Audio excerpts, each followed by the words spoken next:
When we start with the shading of these pyramids, we want to remember always to have our light source coming in. And to be able to see how this light source works, we're going to start with our three-sided pyramid right here. Now we're looking at it as if it's on this direction.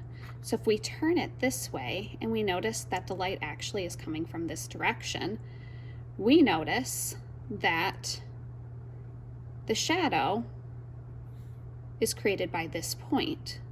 So on our three-sided pyramid, when we are drawing our shadow, we start at both points and we have them meet.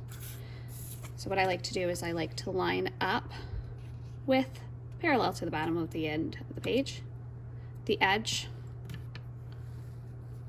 of the guide with the bottom edge of that vertical line, and I'll go out to 3.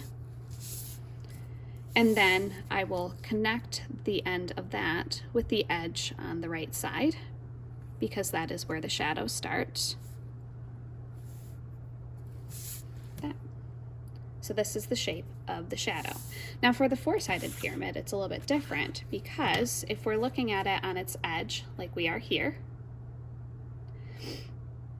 and we turn it this way, we notice that a shadow will then be created by this, not this. So we have to give the illusion, so if you hold, I'm just going to actually hold the pencil like this.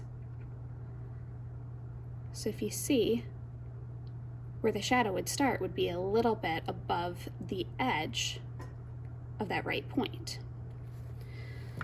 So we'll do the same thing at the bottom, parallel to the bottom of the page, edge to edge, and that bottom point. Draw our line out to 3. And then I'll flip it upside down so you can see it a little bit better. We go above that edge. See how I'll be starting my line above and not at that edge?